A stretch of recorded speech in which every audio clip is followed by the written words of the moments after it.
Welcome back to another story on Infidelity Tales Lab. Before we begin, tell us, where in the world are you watching from? Now, let's dive into today's story. Chapter 1. The Call from Hell. The satellite phone crackled to life in the Afghan mountains, cutting through the pre-dawn silence like a blade. Staff Sergeant Cameron Stafford had been awake for 36 hours straight, leading reconnaissance missions through Taliban territory. His weathered hands, scarred from 15 years of military service, gripped the device with practiced efficiency. "Stafford," he answered in his characteristic, gravelly voice. Cameron, the voice belonged to his mother, Marjorie Stafford, but carried a tremor he'd never heard before.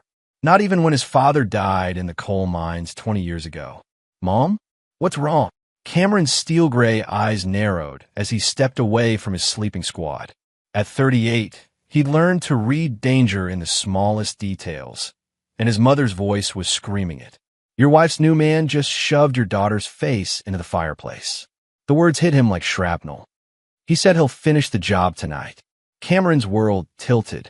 Elena was only 12, his precious little girl with her mother's dark hair, but his own defiant spirit. The image of her face near flames made his combat-trained mind race through violent scenarios. "What do you mean, new man?" His voice dropped to the deadly whisper his men knew meant someone was about to die. Marjorie's sob crackled through the connection. "Christina's been. She's been seeing Dennis Church for months. He moved in 3 weeks ago when you deployed." Elena tried to stop him from hitting Christina, and another sob.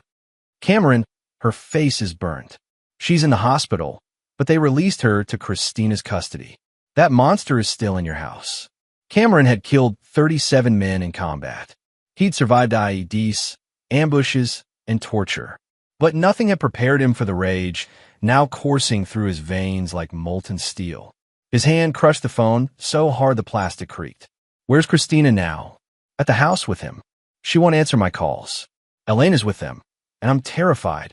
"Mom." Cameron's voice cut through her panic like a command. "I'm coming home." The backstory flooded his mind as he ended the call. Christina Proctor had been the rebellious daughter of a wealthy family when they met 15 years ago. She was 19, beautiful, and drawn to his danger like a moth to flame. Cameron was fresh out of basic training, all muscle and swagger, believing love could conquer anything. They married after a 6-month whirlwind romance, and Elena arrived 2 years later. But military life had worn Christina down. The deployments, the constant fear, the loneliness, she'd grown bitter and resentful. Cameron knew she'd been pulling away, but he'd attributed it to the stress of his recent special operations assignments. He'd been so focused on serving his country that he'd failed to see his own home front collapsing. Dennis Church. The name tasted like poison. Cameron knew him, a local mechanic with a reputation for bar fights and domestic disturbances. 10 years younger than Cameron, with the kind of pretty boy looks that fooled women into thinking muscles meant safety. Cameron had never liked him, but he'd never imagined the man would dare touch his family.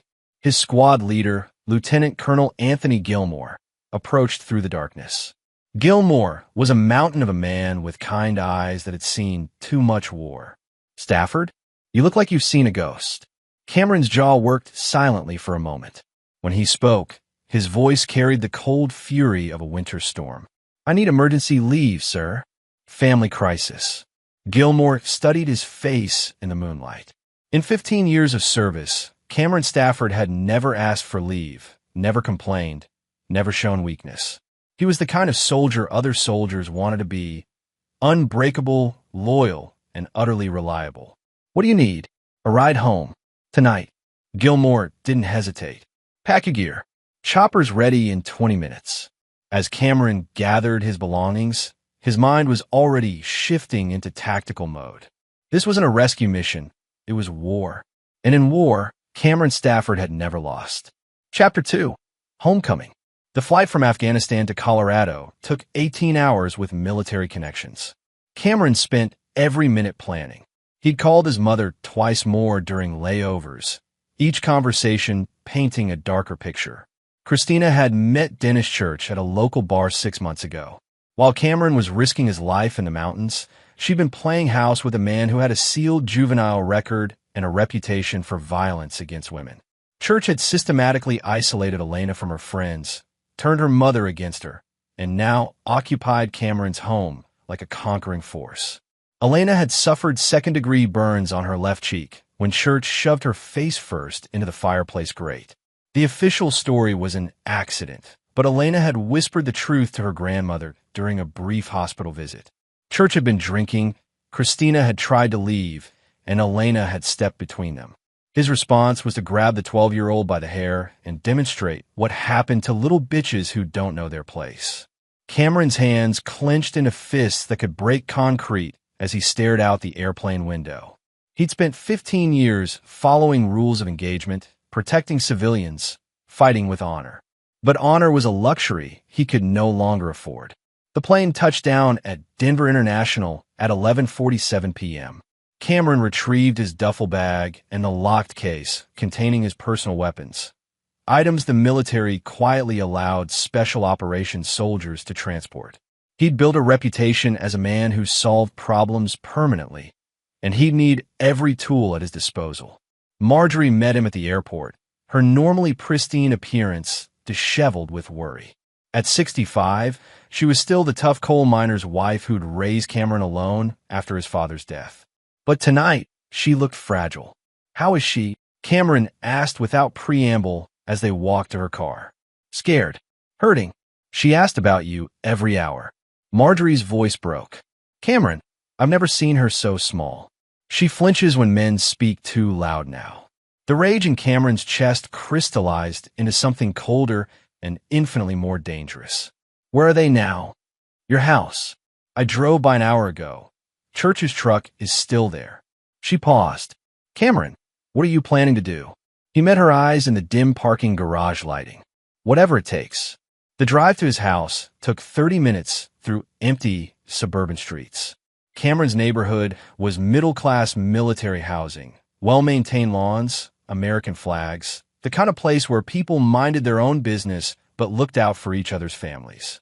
His house sat on a corner lot, isolated enough for privacy, but visible enough that neighbors would notice unusual activity.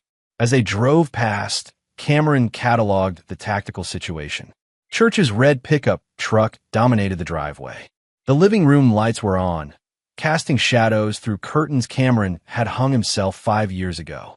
His daughter was inside that house with a man who'd already proven his willingness to hurt children. "Drop me at the end of the block," Cameron said quietly. "Cameron, Mom."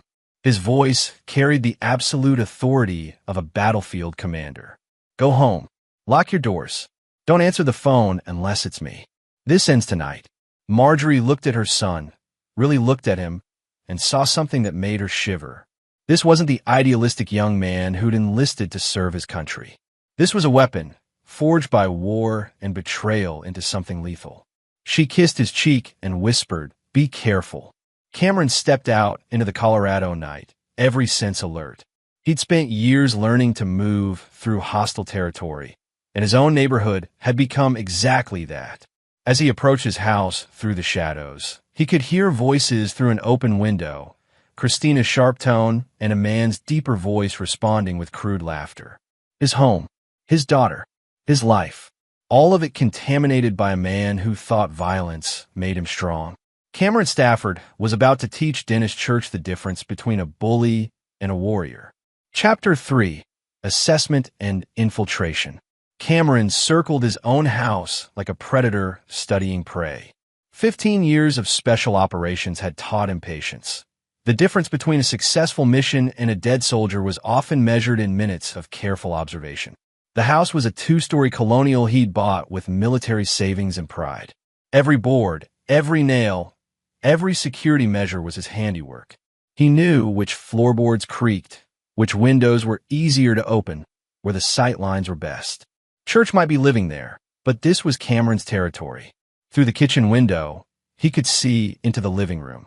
Christina sat on the couch, still beautiful at 34, but wearing makeup that couldn't quite hide a bruise on her jaw. She was thinner than he remembered, with the hollow look of a woman living in constant tension. Dennis Church dominated the space like a conquering animal marking territory. At 28, He was all swagger and casual cruelty, wearing Cameron's favorite chair like a throne. Beer bottles littered the coffee table, and Cameron's military commendations had been removed from the mantel, replaced with nothing. But it was Elena's absence that sent ice through Cameron's veins. His daughter should have been visible from this angle if she was in the living room. Either she was hiding upstairs or... "Elena, get down here." Church's voice carried clearly through the window. "Your mama's boyfriend wants to talk to you." Cameron watched his daughter appear at the top of the stairs. Even from a distance, he could see the bandage covering the left side of her face. She moved slowly, fearfully, like an animal expecting another blow. "Elena, honey, please just come down." Christina's voice carried exhaustion and defeat. "Dennis just wants to apologize." The 12-year-old descended the stairs with visible reluctance. Cameron's trained eye cataloged everything. The way she favored her left side, the defensive posture, the quick glances toward escape routes. His little girl had learned to move like a combat veteran. "Come here, sweetheart." Church's voice was sickeningly sweet.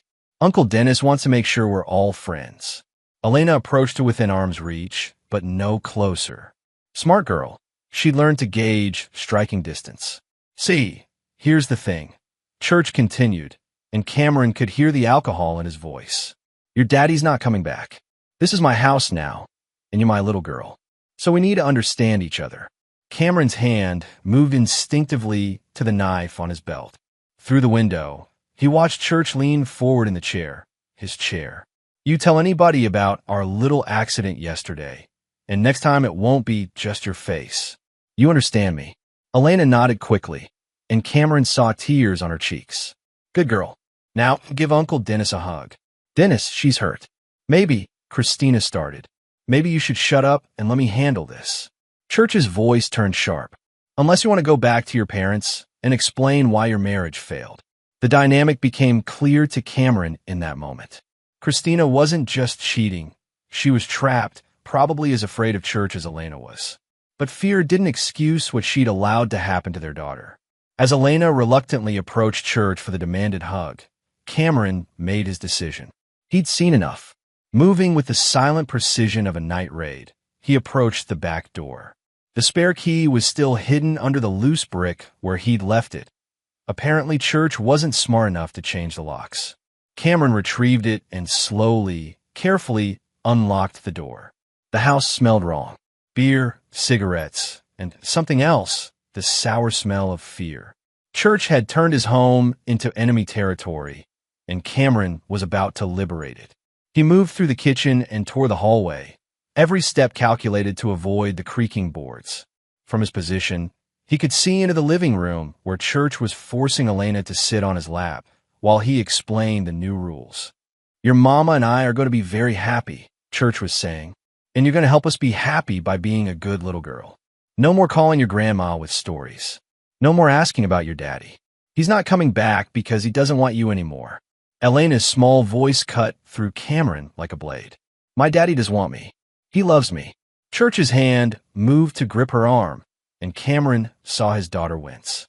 "Your daddy is a loser who cares more about playing soldier than taking care of his family. If he really loved you, he'd be here instead of..." "Instead of what?" The voice came from the hallway, calm and conversational. Church's head snapped around, and Christina gasped. Cameron Stafford stepped into his living room like death itself. He was still wearing his combat fatigues, and 15 years of war had carved his face into something that made strong men step aside. His gray eyes moved from Church to Christina to Elena with the clinical assessment of a sniper acquiring targets. "Daddy," Elena tried to stand, but Church's grip on her arm tightened. Well, Church said, his voice carrying false bravado. "Look what crawled back from the desert. We weren't expecting you." Cameron's eyes locked onto the hand gripping his daughter's arm. "Take your hands off my child. Actually, I think we need to have a conversation about whose child she is now." Church pulled Elena closer, and she whimpered. "See, her mama and I have been making some changes around here. Maybe you should talk to your lawyer before." Cameron moved. 15 years of combat training compressed into one fluid motion. Church found himself flat on his back with 180 pounds of Special Forces soldier on his chest and a knife blade pressed against his throat hard enough to draw blood. "Daddy, don't." Elena's voice was terrified. Cameron looked up at his daughter without moving the blade. "Baby girl, go to your room. Now." "Cameron, please," Christina started. "You." His voice stopped her cold. "Don't move." Elena ran upstairs, and Cameron heard her bedroom door close. Only then did he look down at the man who'd burned his child's face. "Dennis Church," he said conversationally. "We need to talk." Church's eyes were wide with terror. This close, Cameron could smell his fear mixed with alcohol and cheap cologne. "You're making a mistake, man. I'll call the cops. You'll listen." The knife pressed deeper, and Church's protest died. "You put your hands on my daughter. You burned her face. You threatened to finish the job." Cameron's voice never rose above a whisper. "Do you understand what that makes you?" Church tried to speak, but could only manage a strangled sound. "It makes you dead," Cameron continued. "The only question is how long it takes, and how much you suffer first." From a couch, Christina found her voice. "Cameron, stop. You can't just." "Can't what?" He looked at her without moving from Church's chest. "Can't protect my daughter? Can't defend my home? Can't deal with the man who's been terrorizing my family while I was serving my country? I'm calling the police." Christina reached for her phone. "Go ahead." Cameron's voice was absolutely calm. "Call them. Explain why there's a man in my house who's been abusing my child. Explain why you let happen. Explain why you chose this piece of garbage over your own daughter's safety." Christina's hand froze on the phone. Cameron looked back down at Church. "Here's what's going to happen.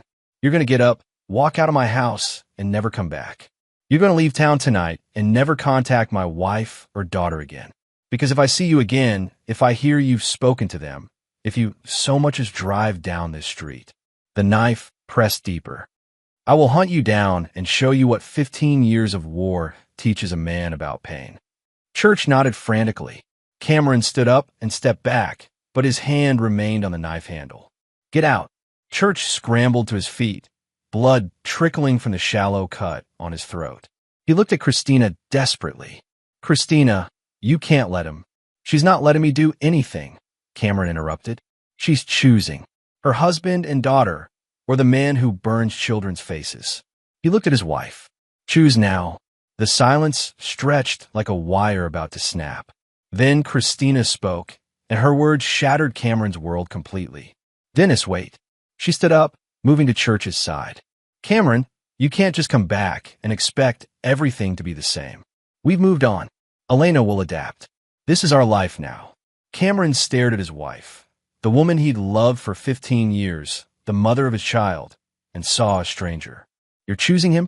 "I'm choosing stability over a man who's never home, who cares more about the military than his family, who thinks violence solves everything. He burned our daughter's face. It was an accident." "Bullshit." The word exploded from Cameron with such force that both Christina and Church stepped backward. "She told my mother exactly what happened." He shoved her face into the fireplace and threatened to finish the job. "Elena exaggerates." "Get out." Cameron's voice dropped to absolute zero. "Both of you, get out of my house." "This is my house too," Christina said. "I have rights." Cameron looked at his wife, really looked at her, and saw something that made his heart turn to stone. She wasn't just defending Church out of fear or confusion. She genuinely believed she'd made the right choice. She'd chosen a man who hurt their child over the father who'd spent 15 years providing for them. "You have 1 hour," he said quietly. "Pack whatever you want and leave. Elena stays with me." "Like hell." "Elena is 12 years old with burns on her face from the man you're defending. What judge do you think will award custody to the mother who chose her abuser over her child's safety?" Christina's face went white as the legal reality hit her. Church, emboldened by her support, took a step forward. "You can't just kick us out. I live here now." Cameron smiled, and the expression was terrifying. "You're right. Let me correct that." He pulled out his phone and dialed 911. "Yes, I'd like to report a home invasion. A man named Dennis Church broke into my house and assaulted my 12-year-old daughter. He's still here, and I'm detaining him until police arrive." Church's eyes went wide. That's not, you can't. Can't what? Tell the truth. Cameron looked at him with casual menace. You want to call your lawyer from jail and explain the burn marks on a child's face? You want your name in the newspaper as the man who abused a soldier's daughter while he was deployed. The color drained from Church's face as he realized the trap. Even if the charges didn't stick, the publicity would destroy him in their small military town. Cameron, please. Christina's voice was desperate now. Don't do this. We can work something out. We could have, Cameron said without looking at her. Before you chose him over Elena. Before you let him hurt our child. Before you decided that a man who threatens children was worth more than the father who's been protecting this country for 15 years. Sirens wailed in the distance, growing closer. You have a choice to make, Christina. Leave with him now, or stay and explain to the police why you've been harboring a child abuser. But either way, Elena stays with me. The sirens were getting louder. Church grabbed Christina's hand. We have to go. Now. Cameron watched his wife hesitate for one agonizing moment. Then she grabbed her purse and followed Church toward the door. As they reached the threshold, Cameron called out one last time.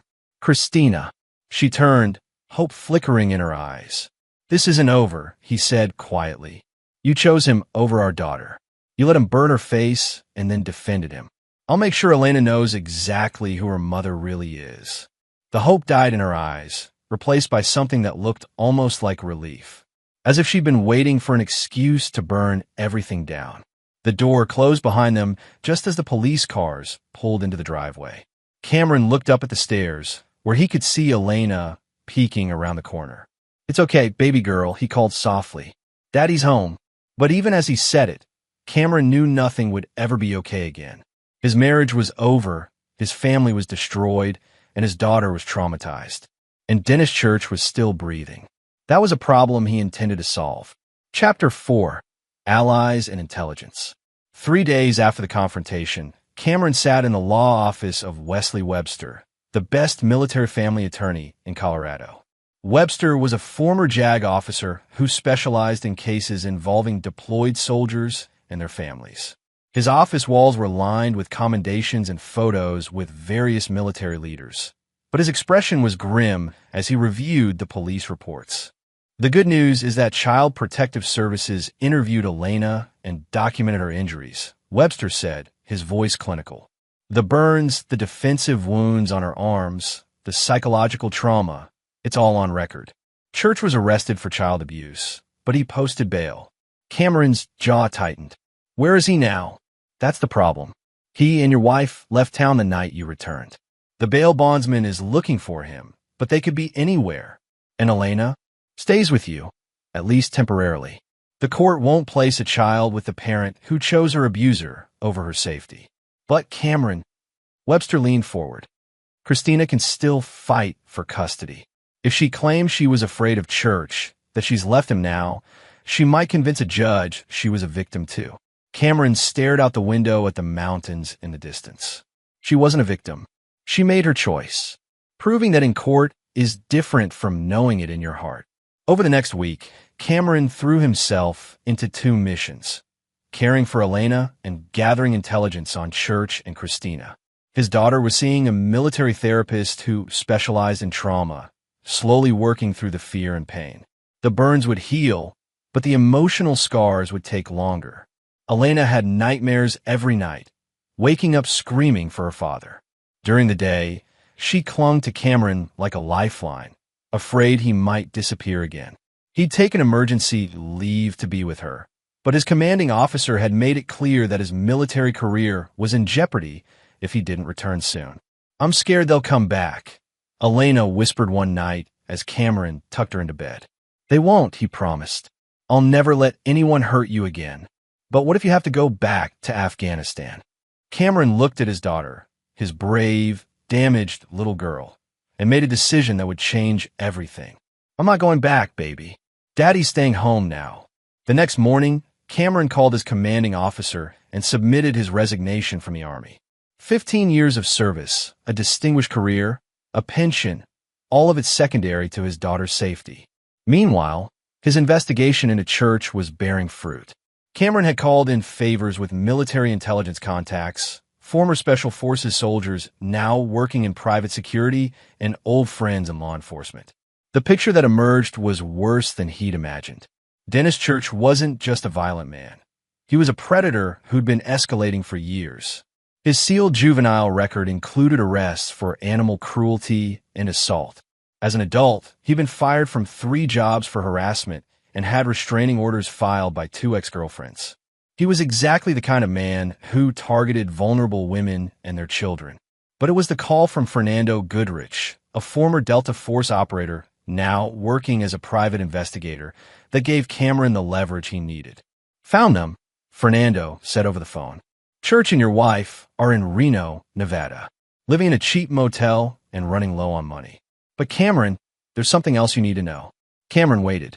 Church has been in contact with a man named Luis Ellison. Ellison runs girls for a casino owner. Young girls, if you know what I mean. Word is Church owes him money from gambling debts and is looking for ways to pay it back. The implication hit Cameron like a physical blow. "Elena, that's my read.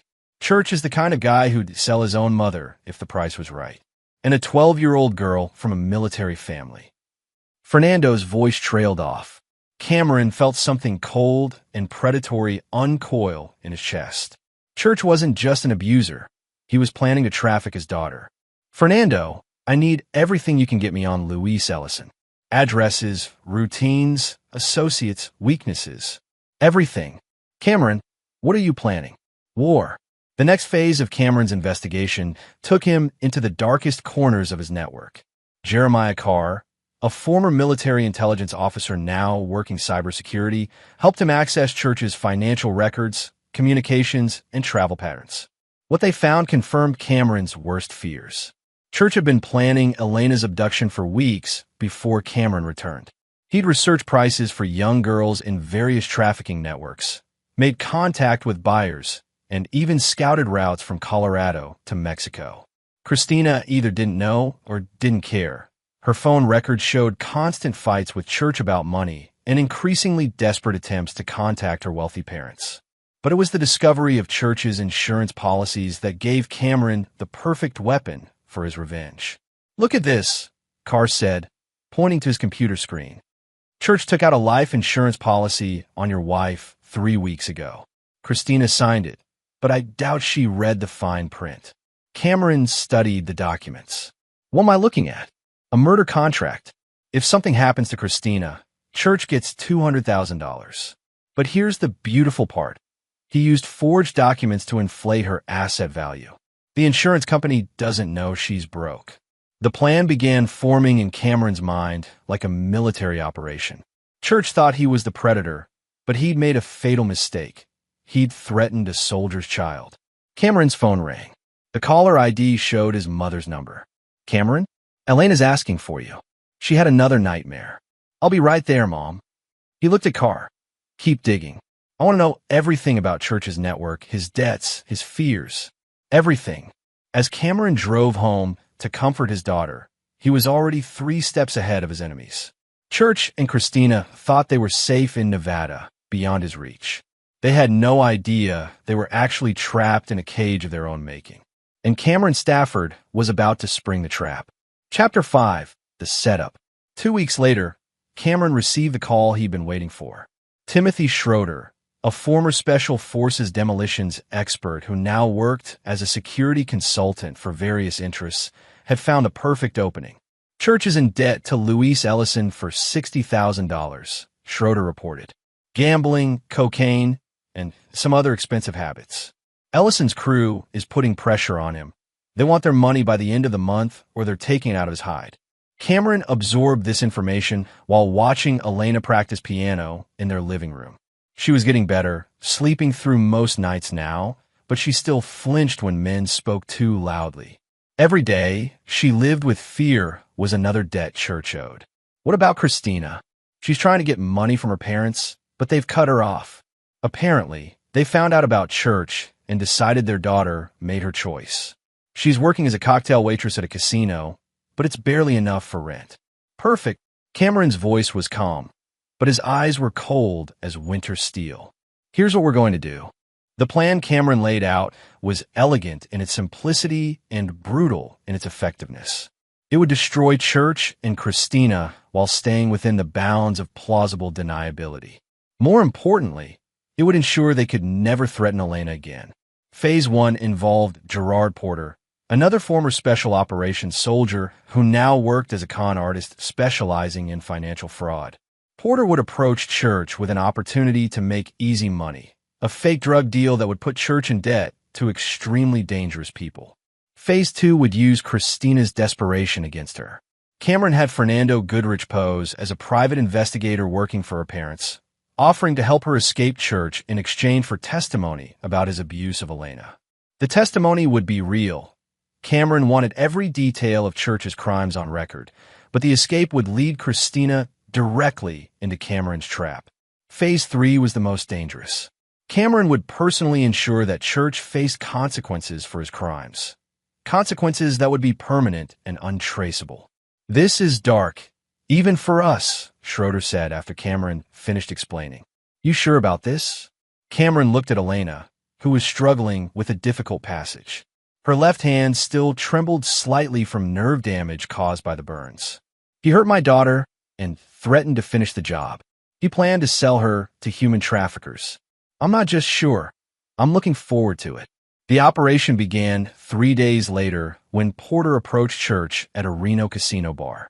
Porter was a master at reading marks, and Church was exactly the kind of arrogant, desperate man who fell for get-rich-quick schemes. "I hear you're looking for work," Porter said, sliding onto the bar stool next to Church. Church looked him over suspiciously. Porter was dressed like a successful businessman. Expensive suit, gold watch, the kind of confidence that came with money. "Depends on the work. Simple courier job. Drive a package from here to Los Angeles. No questions asked. $5,000 for 1 day's work." Church's eyes lit up. "What kind of package?" "The kind you don't ask about," Porter said with a meaningful look. "But it's worth a lot to certain people, and they pay well for discretion." Over the next hour, Porter spun a story about high-stakes drug distribution that was pure fiction but sounded authentic to Church's limited criminal experience. By the end of the conversation, Church was convinced he'd found his solution to the Ellison debt. "When do we do this?" Church asked. "Tomorrow night. But here's the thing. This organization doesn't tolerate failure. You take their money, you deliver their product, or you disappear. Permanently." Church nodded eagerly, already counting the money in his head. Meanwhile, Fernando Goodrich was approaching Christina at the casino where she worked. He'd been watching her for days, noting her exhaustion, her growing fear of Church's increasingly violent mood swings, her desperate phone calls to friends and family begging for money. "Christina Stafford?" Goodrich approached her during her break. She looked up from her cigarette with suspicious eyes. "Who's asking?" "My name is Fernando Goodrich. I'm a private investigator working for your parents." Christina's facade cracked slightly. "My parents. They're concerned about you and their granddaughter. They've hired me to help you escape your current situation safely." For a moment, hope flickered in Christina's eyes. Then it died as reality set in. "They disowned me. They said a lot of things in anger. But Elena is their granddaughter, and they've seen the photos from the hospital." Goodrich let that sink in. "They want to help you start over, away from Dennis Church. But they need something in return." "What?" "The truth. Everything that happened to Elena, everything Church has done. They want a full statement they can use to ensure he never gets near their granddaughter again." Christina looked around the casino, at the flashing lights and desperate gamblers, at the life she'd traded her family for. "What would happen to Dennis?" "That depends on what you tell me.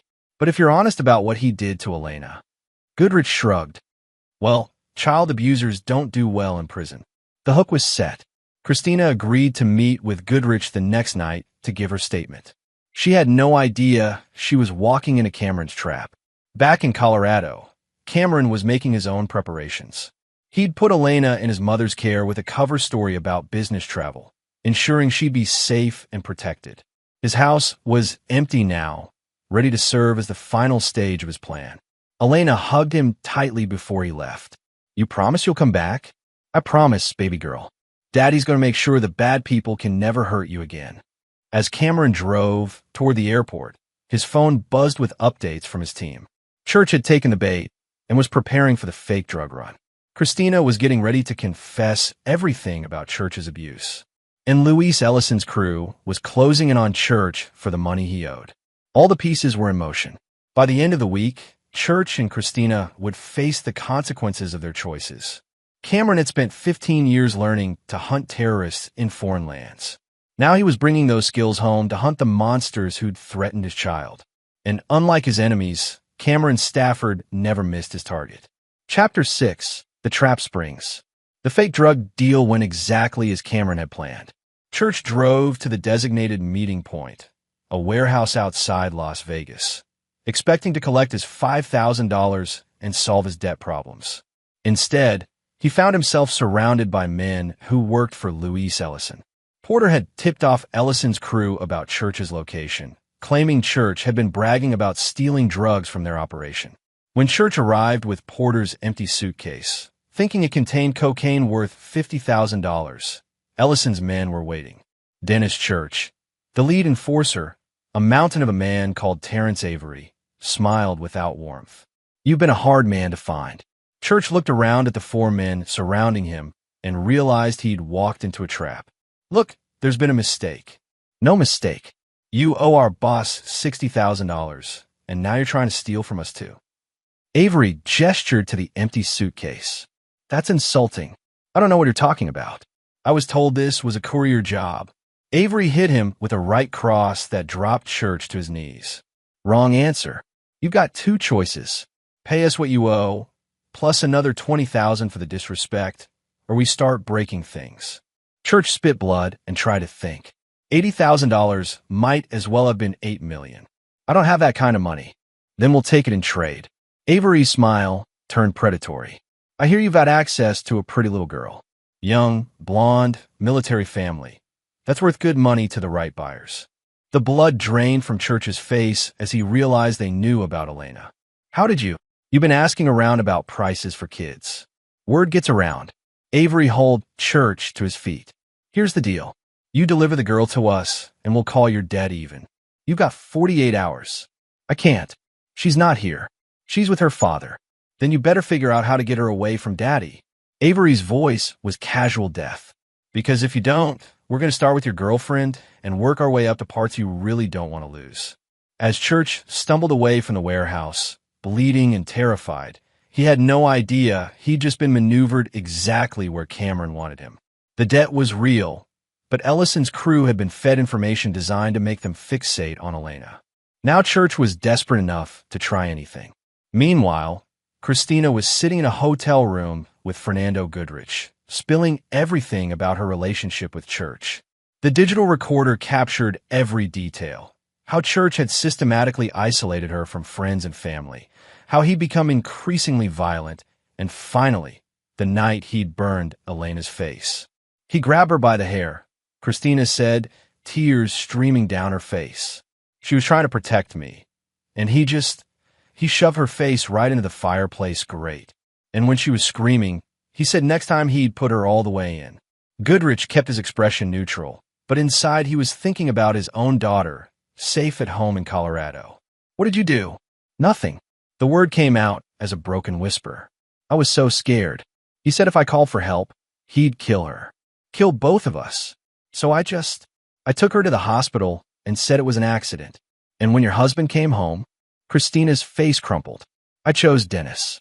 I actually chose the man who burned my baby's face over her father." She looked up at Goodrich with hollow eyes. "What kind of mother does that make me?" "The kind who is scared," Goodrich said gently, "but also the kind who's ready to make it right." After 3 hours of testimony, Goodrich had enough evidence to put Church away for decades. But Cameron's plan was bigger than prison time. "There's one more thing," Goodrich said as he packed up the recorder. "Your parents want you to call your ex-husband. Apologize to Elena. Try to start making amends. Cameron will never forgive me. Maybe not, but Elena deserves to hear from her mother that she's sorry." Christina nodded and dialed Cameron's number with shaking hands. Cameron was sitting in a rental car outside the hotel when his phone rang. He'd been watching the building, coordinating with his team, waiting for this moment. Christina, he answered without emotion. Cameron, can I talk to Elena? Elena's asleep. She has nightmares, about the man you chose over her father. Christina sobbed into the phone. I'm sorry. I'm so sorry. I just gave a statement to a private investigator. Everything Dennis did to her, all of it. I want him to pay. Cameron's voice remained cold. Too late for that. Please, Cameron. I know I can't fix this, but I want to try. I want to protect her now. Where's Church? He left this morning. Said he had business in Las Vegas. Cameron, he's been talking about Elena, about getting her back. I think he's planning something. I know exactly what he's planning. Cameron's voice carried a deadly promise. And I'm ready for him. Church returned to their motel room at 2 a.m., drunk and desperate. He found Christina packing her clothes. Where the hell do you think you're going? Away from you. Christina didn't look up from her suitcase.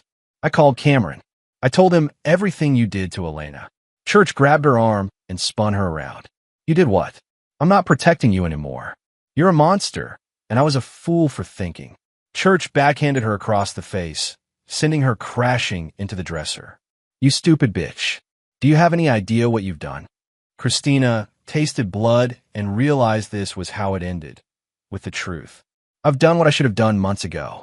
Well, you just signed Elena's death warrant. Church pulled out his phone and showed her a text message from Ellison's crew. These people want your daughter, and thanks to your big mouth, I'm going to give her to them. For the first time since choosing Church over her family, Christina felt real clarity. She lunged for Church's phone, desperate to delete the message, to somehow undo the danger she'd helped create. Church caught her wrist and twisted until she heard bones crack. Too late, baby. I'm going back to Colorado tomorrow, and I'm taking Elena with me. You can explain to her daddy how your betrayal got his little girl sold to the highest bidder.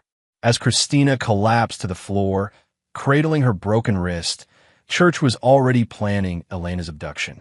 He had no idea that every word of their conversation was being recorded by surveillance equipment Cameron's team had planted in their room. He also had no idea that Cameron Stafford was already in Las Vegas, waiting in the parking lot outside their motel. The hunt was about to begin. Chapter 7. The Final Hunt. Cameron watched from his rental car as Church stumbled out of the motel room at 3 a.m., heading for his truck. Through the surveillance feed from their room, he'd heard every word. Church's plan to abduct Elena, Christina's broken wrist, the threats against his daughter's life. The rage in Cameron's chest had crystallized into something cold and surgical. This was no longer about justice or revenge. This was about eliminating a threat to his child's existence. Church drove to an all-night diner, where he met with two men Cameron recognized from Ellison's crew. Through binoculars, Cameron watched them slide a folder across the table, probably containing Elena's photo, her school schedule, and other intelligence Church had provided. Cameron made a decision that would haunt him for the rest of his life. He pulled out his phone and sent a single text message to Fernando Goodrich.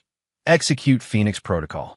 Phoenix Protocol was their code for the final phase of the operation, the phase that would ensure Church and Christina could never threaten Elena again. It was also the phase that would make Cameron a killer outside the sanctioned boundaries of war. An hour later, Church's truck broke down on a lonely stretch of Nevada highway. The mechanical failure wasn't accidental. Schroeder had been tracking the vehicle and activated a remote device that disabled the engine at precisely the right moment. When Church called for a tow truck, the voice that answered belonged to Jeremiah Carr. AAA Roadside Assistance. We can have someone out there in about an hour. An hour? Look, this is an emergency. Best we could do, sir. Dispatcher says you're in a pretty remote area. Church cursed and hung up, unaware that he'd just arranged his own death. Cameron arrived at the breakdown site 30 minutes later, driving a stolen tow truck. He found Church sitting on the truck's tailgate, smoking and talking on his phone about flights to Denver. Thank God, Church said as Cameron pulled up. I thought you guys forgot about me. Cameron stepped out of the tow truck wearing coveralls and a baseball cap pulled low. In the darkness, Church couldn't see his face clearly. Let's take a look at your engine, Cameron said, walking around to the front of Church's truck. Church followed, Still talking. I need to get to Denver as fast as possible. There's a situation with my stepdaughter. Cameron spun around and drove his fist into Church's solar plexus, doubling him over. As Church gasped for air, Cameron grabbed him by the throat and lifted him off the ground. "Dennis Church," Cameron said quietly. "Remember me?" Recognition flooded Church's eyes just before Cameron threw him to the ground. "You burned my daughter's face," Cameron said, circling Church like a predator. "You threatened to finish the job. You planned to sell her to human traffickers." Each sentence was punctuated by a kick to Church's ribs. "And you thought you could run away and hide in Nevada." Church tried to crawl away, but Cameron grabbed his ankle and dragged him back. "Please," Church gasped. "I'll disappear. I'll never come near her again. I swear." "You're right," Cameron said, pulling out the knife he'd held to Church's throat weeks ago. "You'll never come near her again." What happened next took place in the darkness of the Nevada desert, witnessed only by the stars and a man who'd spent 15 years learning efficient ways to end human lives. When Cameron drove away an hour later, Dennis Church had simply vanished, another missing person in a state where people disappeared regularly. His body would never be found, buried deep in a mine shaft that had been abandoned for decades. Back at the motel, Christina was packing the last of her belongings when Fernando Goodrich knocked on her door. "Mrs. Stafford, I have news about the Church situation." Christina opened the door with her good hand, her broken wrist wrapped in a makeshift sling. "What kind of news?" "Dennis Church is gone. Permanently." Something in Goodrich's tone made Christina step backward. "What do you mean, gone?" "I mean he'll never hurt your daughter again. He'll never hurt anyone again." Christina's face went white as the implication hit her. "Cameron killed him." "Cameron was never here," Goodrich said calmly. "According to all official records, he's been in Colorado taking care of Elena. You, on the other hand, were the last person seen with Church. You had a public fight, he hit you, and then he disappeared. You going to frame me for murder? I'm going to give you a choice." Goodrich stepped into the room and closed the door. "Choice 1. You disappear too. Leave the country, change your name, and never contact Elena or Cameron again. In exchange, Church's body is never found, and you're free to start over somewhere else. And choice 2. You fight for custody of Elena. You claim you were a victim, that you've changed, that you deserve another chance. And in response, we release the surveillance recordings of you choosing Church over Elena, defending him after he burned her face, and helping him plan her abduction." Christina sank onto the bed, the weight of her choices finally crushing her. "You recorded everything? Everything, including Church's plan to sell Elena to traffickers and your knowledge of it." Goodrich's voice was merciless. "What jury do you think will give custody to a mother who helped plan her own daughter's sex trafficking?" The silence stretched between them like a grave. "There's also the matter of the life insurance policy Church took out on you," Goodrich continued. "The one with the forged documents inflating your asset value. Insurance fraud is a federal crime." Christina looked up with hollow eyes. "How long do I have to decide?" "The next flight to Mexico leaves in 4 hours. There's a passport and $10,000 in this envelope." He placed it on the dresser. "After that, the choice is made for you." As Goodrich left the room, Christina stared at the envelope that represented her only chance at freedom. She thought about Elena, her daughter's burned face, her nightmares, her desperate need for safety and love. For the first time in months, Christina made a choice that put Elena's needs before her own.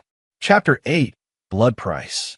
3 hours later, Cameron stood in the Denver airport watching security footage of Christina boarding a flight to Mexico City. She was traveling under a false identity, carrying forged documents, and would disappear into a life of exile and regret. His phone buzzed with a text from Elena. "Grandma made pancakes. Are you coming home today?" Cameron typed back, "On my way, baby girl." Forever this time.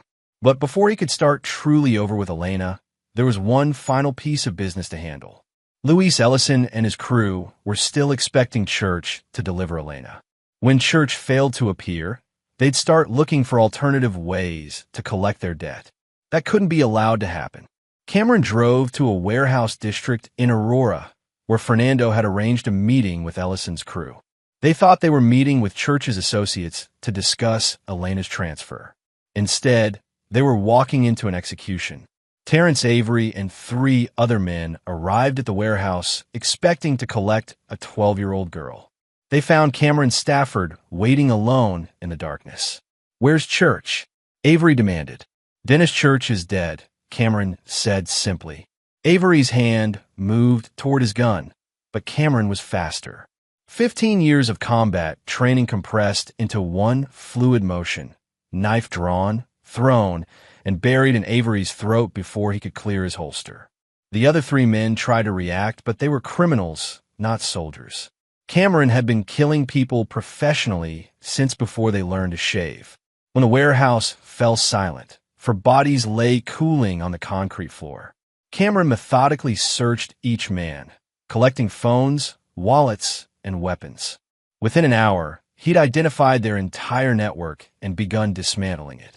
By dawn, Luis Ellison was dead in his penthouse apartment, along with his top lieutenants. Cameron had used their own drugs to stage overdoses, their own weapons to create murder-suicides, their own criminal connections to ensure the authorities would write it off as a gang war.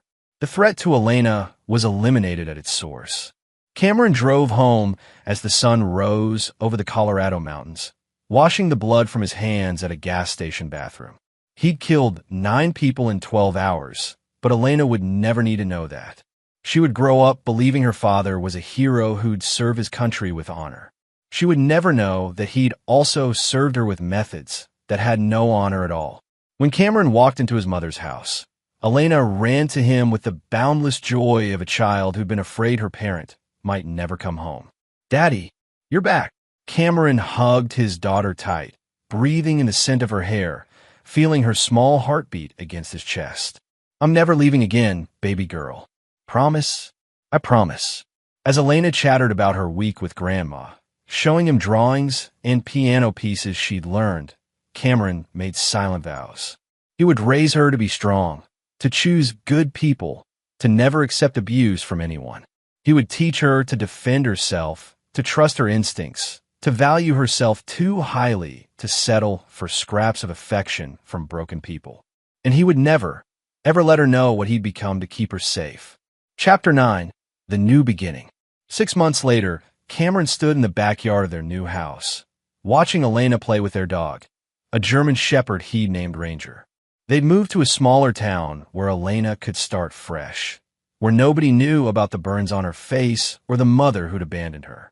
Elena was thriving. The nightmares had stopped, her grades were excellent, and she'd made friends with children whose parents had military backgrounds. She was learning to play guitar, taking martial arts classes, and slowly becoming the confident girl she was meant to be. Cameron had found work as a security consultant, using his military skills in ways that kept him close to home. His reputation in certain circles ensured a steady stream of clients who needed problems solved quietly and permanently. He was building a comfortable life for Elena while maintaining skills that might be needed again. "Daddy, watch this," Elena called out as she demonstrated a new guitar technique her instructor had taught her. Cameron applauded genuinely. "That's beautiful, sweetheart. I want to play it for Mom when she comes back." Cameron's expression never changed, but his heart clenched. Elena still asked about Christina sometimes, still hoped her mother would return with explanations and apologies.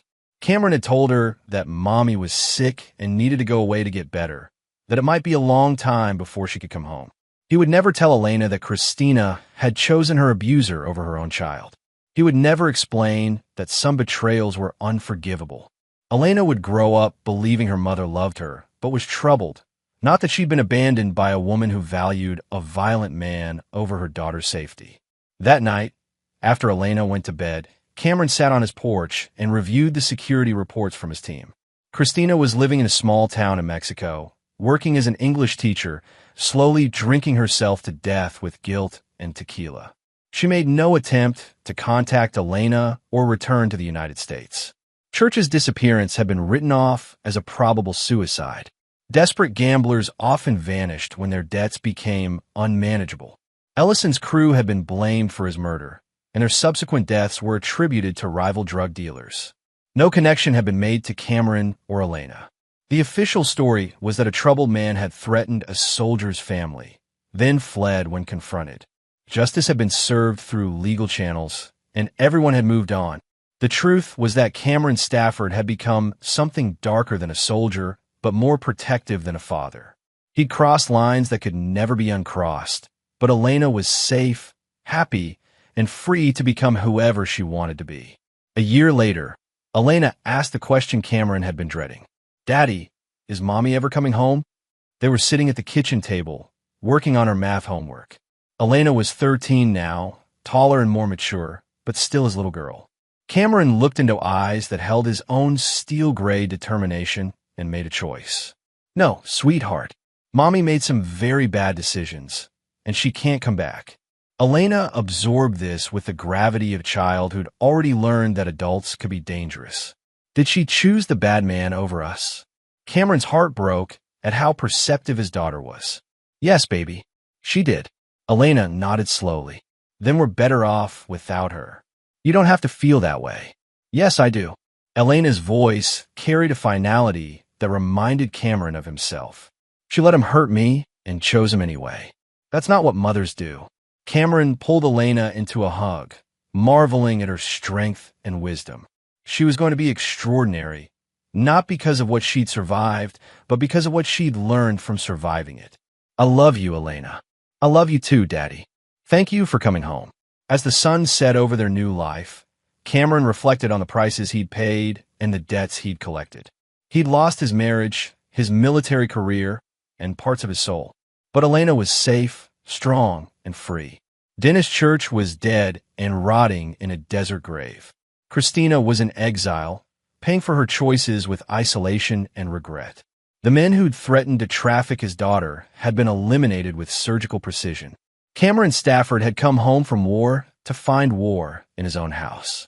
He'd fought it with the same lethal efficiency he'd brought to Afghanistan, and he'd won completely. The cost had been everything he used to be. The reward was everything Elena could become. And in the arithmetic of a father's love, that was a bargain he'd make 1,000 times over. Elena's laughter drifted through the house as she played with Ranger in the backyard, and Cameron smiled. His daughter was home, safe and happy. The war was over. He had won. And there you have it. Another story comes to an end. What did you think? I'd love to hear your thoughts in the comments below. If you enjoy this story, consider joining our community by subscribing. It means the world to us. For more stories like this one, check out the recommended videos on screen. And I'll see you there. Welcome back to another episode of Infidelity Tales Lab. We're thankful for your continued viewership. Before we begin, tell us, where in the world are you watching from?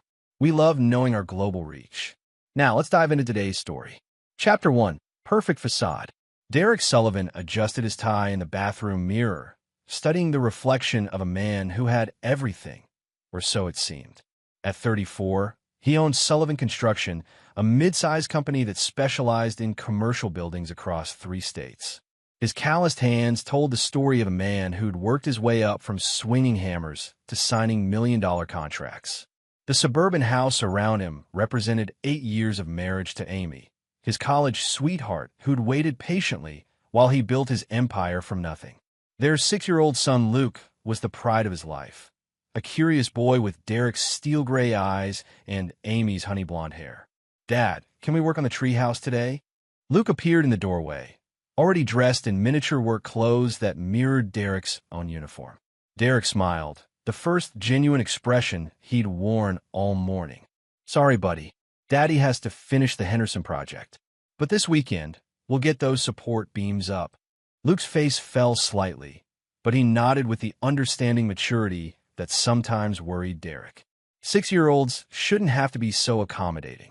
Amy emerged from their bedroom, phone pressed to her ear, her voice carrying that particular tone she used with her family. "No, Mom, I can't drive up there today. Derek needs me to—" She caught his eye and covered the phone. "Your mother wants Luke to stay overnight again. She says Dad's been asking about his grandson." Derek had noticed the increasing frequency of these overnight requests from Amy's parents, Robert and Linda Hartwell. The Hartwells lived an hour north in a sprawling farmhouse that had been in Amy's family for generations. Luke loved visiting his grandparents, but something felt off about the recent pattern. "Tell them next weekend," Derek said, grabbing his keys. "I've got that site inspection in Millbrook today. Won't be back until late." Amy's expression shifted almost imperceptibly. "Actually, honey, maybe it would be good for Luke. He's been cooped up here all week, and you know how much he loves helping Grandpa with the horses." There was an edge of insistence in her voice that Derek couldn't quite place. In the past few months, Amy had been different, distracted, secretive about her phone calls, often mentioning her brother Trevor's frequent visits to their parents' house. Trevor had recently moved back from Seattle after a messy divorce, supposedly to help with the family property. "Please, Dad." Luke tugged at Derek's work shirt. "Grandpa promised to teach me how to curry the horses properly." Derek studied his wife's face, noting the way she avoided his direct gaze. 8 years of marriage had taught him to read her subtle signals, and right now, every instinct screamed that something was wrong. But Luke's eager face made the decision for him. "All right, but you call me before bedtime, okay?" As Derek drove toward his work site, he couldn't shake the feeling that he'd just made a mistake. The Hartwell family had always been close-knit to the point of exclusion. They had old money from generations of farming and land development, and Derek had always sensed their disapproval of Amy marrying a blue-collar man who'd clawed his way up from nothing. His phone buzzed with a text from his foreman. "Henderson site's looking good. We might finish early." Derek made a mental note to surprise Amy and Luke by coming home early. Maybe they could still work on that treehouse. Chapter 2. Shattered Trust.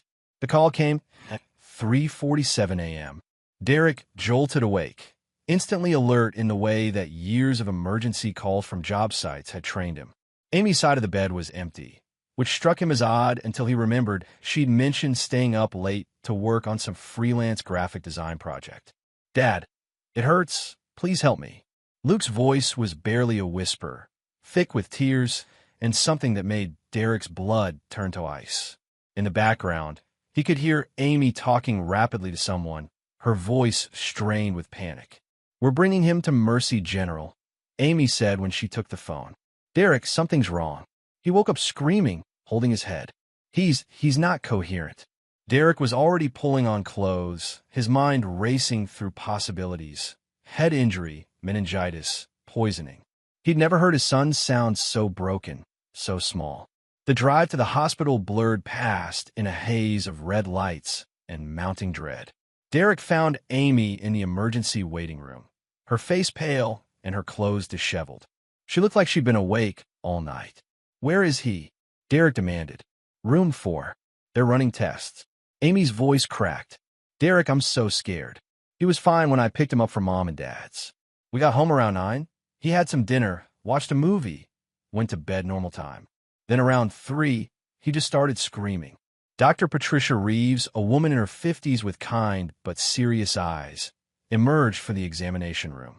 Derek had seen that expression before, the careful neutrality that medical professionals wore when delivering devastating news. "Mr. and Mrs. Sullivan, I need to speak with you privately." They followed her into a small consultation room, where Dr. Reeves closed the door and sat across from them. Derek's hands clenched involuntarily.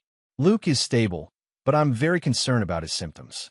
The neurological signs, combined with some physical evidence we've found, suggest possible traumatic brain injury. There are also traces of what appears to be chemical residue in his system." "Chemical residue?" Derek's voice was deadly quiet. "We're running more tests, but preliminary results suggest exposure to a sedative compound. Given the circumstances," Dr. Reeves paused, choosing her words carefully, "I'm required by law to report this. Mr. Sullivan, you need to call the police immediately." The world tilted on its axis. Derek heard Amy gasp, watched her face crumple with what looked like genuine shock and fear. But something nagged at him, a detail that didn't fit. "What physical evidence?" he asked. Dr. Reeves hesitated. "There are marks consistent with restraints on his wrists and ankles. Very faint, but present. And Mr. Sullivan, Luke keeps asking for his real daddy. He seems confused about who you are." Amy made a choking sound. "That's impossible." Derek is his father. He's just confused from whatever happened to him. But Derek was already reaching for his phone, his mind working with the cold precision that had built his business from nothing. Someone had hurt his son. Someone had drugged him, restrained him, and done something to make Luke question his own father.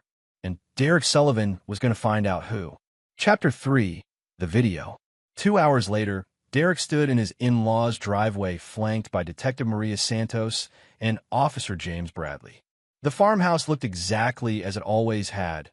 White clapboard siding, wraparound porch, Amy's childhood swing still hanging from the old oak tree. But the silence was wrong. No dogs barking, no lights on, no sign of the Hartwells' usual bustling activity. Amy hung back near the patrol car, claiming she felt too sick to go inside. Derek noticed she kept checking her phone with increasing frequency. Mr. and Mrs. Hartwell? Detective Santos called out as she knocked on the front door. No answer. The door was unlocked, unusual for people who live this far from town. Derek followed the officers inside, his construction-trained eyes automatically cataloging details. Dishes in the sink for what looked like last night's dinner. Amy's mother's reading glasses on the kitchen table. Everything normal except for the absence of people. That's when they heard it, the sound of a television playing from the family room. Derek stepped into the doorway and froze. On the 65-inch flat screen, a video was playing on what looked like a continuous loop. The footage was clearly from a hidden camera, high definition and professionally lit. The video showed this very room, filmed 3 days ago, according to the timestamp. Derek watched his son Luke sitting on the familiar couch, but something was terribly wrong. Luke's movements were sluggish, his eyes unfocused. He was talking to someone off camera in a voice that sounded drugged and distant. "Tell Uncle Trevor what Daddy does that makes you scared," a male voice encouraged from behind the camera. Luke's drugged voice responded with words that made Derek's vision red with rage. "Daddy hits me when I'm bad. He locks me in the closet. He says if I tell anyone, he'll hurt Mommy." The voice behind the camera belonged to Trevor Hartwell, Amy's brother. But it was the female voice that made Derek's world explode. Amy's voice, clear and unmistakable. "That's perfect, baby. Now remember, when the police ask you about Daddy, you tell them exactly what you just said. Can you do that for Mommy and Uncle Trevor?" Derek's hands shook as he watched his drugged 6-year-old son nod obediently, his small face slack with whatever they'd given him. The video continued, showing Trevor and Amy coaching Luke through multiple rehearsals of false abuse allegations, perfecting their manufactured evidence against Derek. But the worst part came at the end. Amy leaned into frame, kissing Trevor with an intimacy that spoke of months, maybe years of deception. Then she turned to Luke with a smile that Derek had never seen before. Cold, calculating, predatory. "Don't worry, sweetheart. Once Daddy's gone, you'll have a new daddy who loves you much more." Detective Santos was already on a radio, calling for backup and an APB on the Hartwells and Trevor. Officer Bradley was taking notes, but Derek barely heard the activity around him. Everything clicked into place with brutal clarity. The overnight visits that had increased in frequency. Amy's secretiveness about her family. Trevor's sudden return to town. The custody documents Derek had glimpsed Amy hastily hiding last month. Luke's recent nightmares and behavioral changes that Derek had attributed to normal childhood growing pains. They'd been systematically poisoning his son's mind, drugging him to make him compliant, coaching him to lie about abuse that never happened. All to steal Luke away and destroy Derek in the process. Amy appeared in the doorway behind them, and Derek turned to face his wife of 8 years. The woman who had stood beside him as he built everything from nothing. The woman who had given him the most precious thing in his life, only to try to take it away with lies and manipulation. "Derek, I can explain," she began. Derek's voice, when it came, was quieter than a whisper and more terrifying than a scream. "Don't." Detective Santos stepped forward. "Mrs. Sullivan, I need you to come with me. We have some questions." As the detective led Amy away, Derek stared at the frozen image on the television screen, his son's drugged, confused face looking directly at the camera. Luke had trusted these people. Derek had trusted these people. Derek Sullivan had built his fortune on a simple principle. Measure twice, cut once. Be thorough, be precise, and never make the same mistake twice.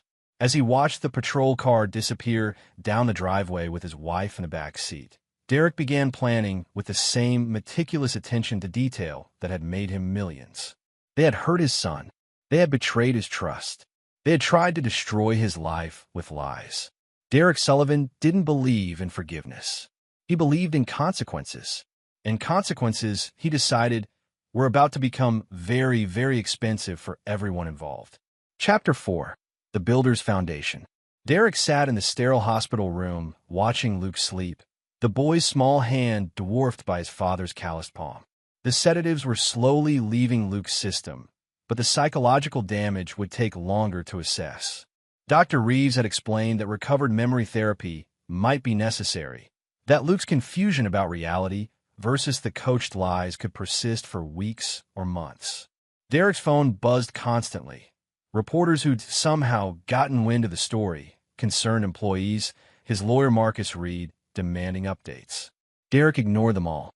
Right now, only two things mattered: Luke's recovery and the meticulous planning of what came next. The irony wasn't lost on him.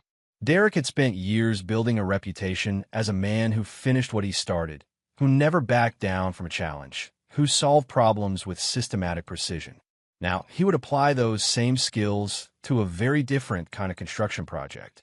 Derek's journey to success hadn't been gentle. Born to a single mother who worked 3 jobs to keep them housed, he learned early that the world respected strength and crushed weakness. His mother, Sarah Sullivan, had died when Derek was 19, leaving him with nothing but her work ethic and a bone-deep understanding that survival meant being harder than everyone trying to tear you down. He'd built Sullivan Construction from a single pickup truck and a toolbox, taking on jobs that established contractors wouldn't touch, the dangerous ones, the impossible deadlines, the clients who'd burned every other builder in town. Derek delivered anyway, building his reputation on the principle that his word was concrete, unbreakable once set. Amy had entered his life during his 3rd year of business school, a night program he attended while working construction during the day. She was everything he wasn't: refined, educated, from a family with generational wealth and social connections. She claimed to love his authenticity, his work-worn hands, his refusal to pretend he was anything other than what he was. For 8 years, Derek had believed that love was real. He'd worked 16-hour days to give Amy the life she'd grown up with, to prove himself worthy of the Hartwell family's acceptance. He'd built their dream house with his own hands, installed every fixture, sanded every piece of trim. He'd thought he was building a foundation for their future. Instead, he'd been building a prison for himself. Luke stirred, his eyes fluttering open with the confused awareness of a child waking in an unfamiliar place. "Dad, I'm here, buddy." Derek squeezed his son's hand gently. "How are you feeling?" "My head hurts, and I had weird dreams." Luke's voice was stronger now, more like himself. "Dad, why did Uncle Trevor give me that nasty medicine?" It made everything fuzzy.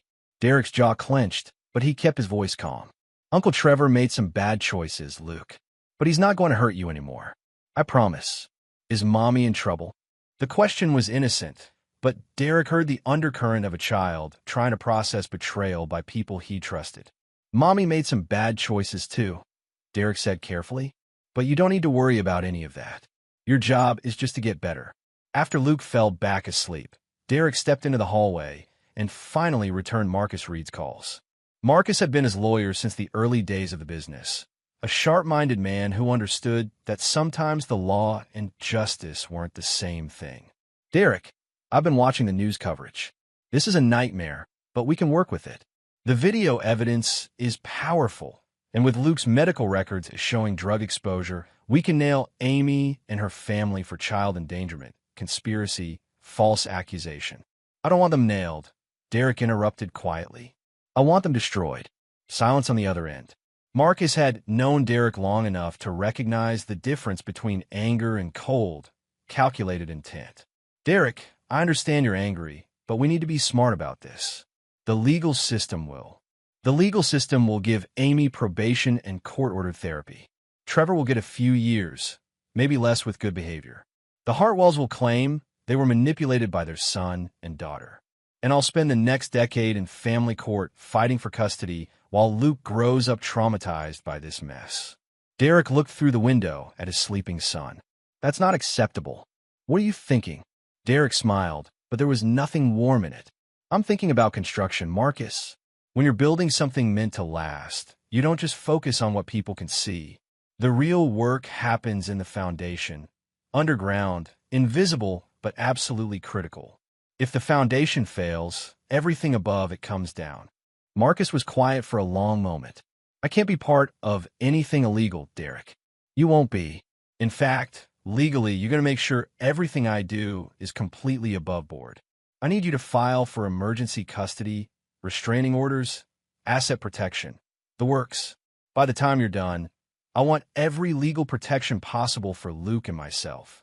And what are you going to be doing while I handle the legal foundation? Derek's smile turned predatory. I'm going to remind some people why you don't steal from a builder. We know how to tear things down just as well as we know how to put them up. Chapter 5. Gathering the Crew. 3 days later, Derek sat in the private dining room of Castellanos, an upscale restaurant where he'd closed some of his biggest deals.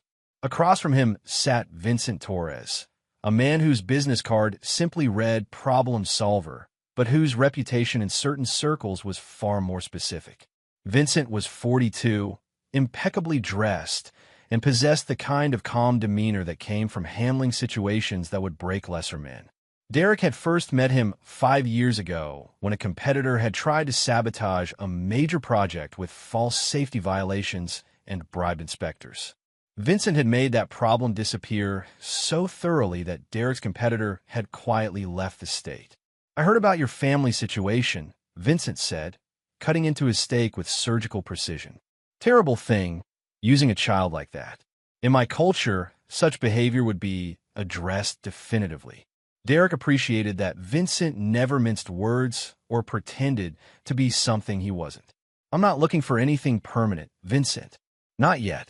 But I need some people hurt in ways that matter to them. Hurt how? Financially? Professionally? Physically? All of the above, but carefully orchestrated. Amy and Trevor think they're clever, but they're amateurs. They made one critical mistake. They assumed I'd roll over and play the victim. Vincent smiled approvingly. What do you need? Derek slid a thick folder across the table. Complete financial records for Amy, Trevor, and the Hartwells. Every bank account, every investment, every asset. I also need surveillance on all of them, where they go, who they talk to, what they do when they think no one's watching. And Trevor specifically? Derek's expression hardened. Trevor's been unemployed since he moved back from Seattle. But someone's been funding their operation, the video equipment, the drugs they used on Luke, the legal consultation fees. I'm betting they've already paid. I want to know where that money came from. Vincent nodded. Give me 48 hours. What else? I need you to reach out to some of our mutual friends in construction. Specifically, anyone who's worked with Highland Development Group. Highland Development was the Hartwell family's primary business. They'd been buying and developing rural properties for 3 generations. Robert Hartwell currently served as CEO, with Trevor recently added as a development consultant despite having 0 experience in construction or real estate. You want to hit their business? I want to understand their business first. Then I want to systematically dismantle it. Derek leaned back in his chair. See, Vincent, Amy, and Trevor think this is about custody and divorce. They're planning for a legal battle. But they forgot something important about me, which is, I don't just build buildings. I build relationships, partnerships, networks. And sometimes those relationships become very valuable when you need to apply pressure. Derek's phone buzzed with a text from Marcus. Emergency custody granted. Assets frozen. Amy's bail hearing tomorrow. There's one more thing, Derek said, pocketing his phone. I need a message delivered to Trevor. Nothing threatening, nothing traceable. Just educational. Vincent raised an eyebrow. Trevor thinks he's safe because he hasn't been arrested yet. He's probably planning his next move, maybe thinking about fleeing. I want him to know that running won't help him. That nowhere is far enough. What kind of message? Derek pulled out a business card, his business card, and wrote something on the back before sliding it across the table. Vincent read it and smiled. The card read, "Foundations are meant to last forever. D.S." Cryptic, Vincent observed. "Trevor will understand. He's been hearing about my construction projects for years at family dinners. He knows what happens when you build on unstable ground." Vincent pocketed the card. "Anything else?" Derek stood and dropped several $100 bills on the table. "Yes. I want you to find out everything you can about Amy's activities over the past year. Phone records, travel history, credit card statements. She's been planning this for a while, which means there's a paper trail. You think there's more to discover?" Derek's smile was cold as winter steel. "Vincent, you don't drug a 6-year-old and coach him to lie about abuse on a whim. This was planned, methodical, and sophisticated, which means Amy and Trevor had help. Professional help. And when we find out who helped them..." Derek headed for the door, his answer floating back over his shoulder like a promise and a threat. Then we expand the foundation. Chapter 6, Setting the Charges. The abandoned warehouse on the outskirts of town had been one of Derek's first major acquisitions, a hulking steel and concrete structure that he'd planned to convert into luxury lofts. Tonight, it served a different purpose. Tonight, it was his war room. Derek stood before a wall covered in photographs, documents, and connecting strings that would make a detective proud. 5 days of Vincent's investigation had yielded more than Derek had hoped for and worse than he'd feared. Amy's betrayal ran deeper than adultery. The financial records showed a pattern of systematic theft dating back 14 months. She'd been siphoning money from their joint accounts, liquidating investments, even taking out loans against Derek's business assets using forged signatures. The total amount approached $340,000. But the money was just the beginning. Phone records revealed that Amy had been in contact with Dr. Margaret Ashford, a child psychologist who specialized in testifying for custody cases.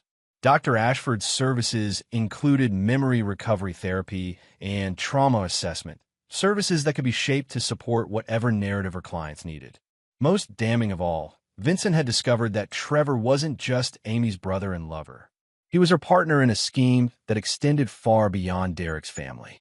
"Show me the Seattle connection again," Derek said to Vincent, who stood beside a laptop displaying financial transactions. Trevor wasn't unemployed in Seattle. He was working for Hartwell Development's Western expansion under a shell company. But here's the interesting part. Highland Development Group has been systematically acquiring properties around your commercial projects. Every major job Sullivan Construction has completed in the past 3 years, Highland has bought adjacent or nearby land within 6 months. Derek studied the map Vincent had created, marking his construction projects with red pins and Highland's acquisitions with blue pins. The pattern was unmistakable. Highland had been following Sullivan Construction's success, positioning themselves to profit from Derek's work without the investment or risk. They've been using insider information, Derek realized. Amy knew about every project before I even submitted bids. It gets worse. Trevor's been photographing your project documents, blueprints, client lists. They've been selling your business intelligence to competitors and using it to position Highland for maximum profit.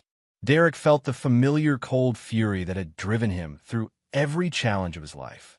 How much? Conservative estimate?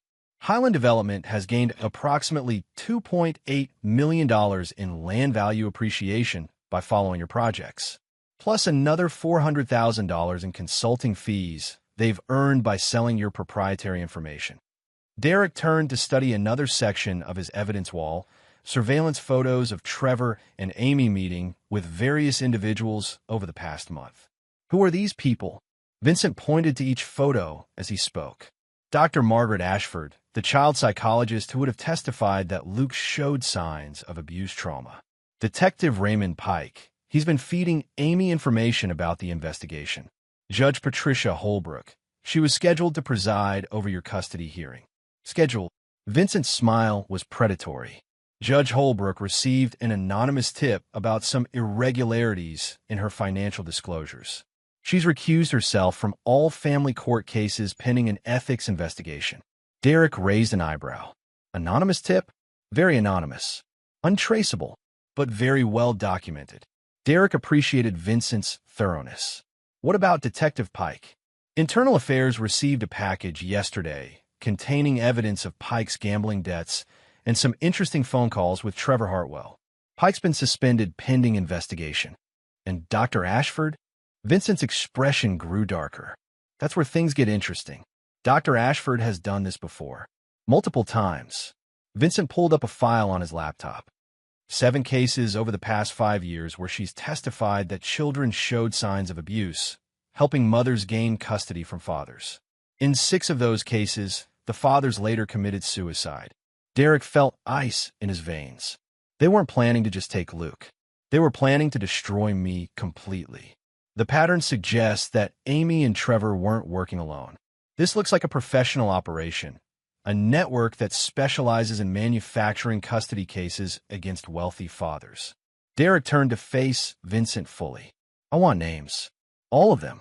I'm working on it. But Derek, this is bigger than your family. If we move too aggressively, too quickly, we might alert the network and lose our chance to take them all down. Derek understood the logic, but his patience was wearing thin. Luke was in therapy, struggling to separate reality from the lies that had been drilled into his head.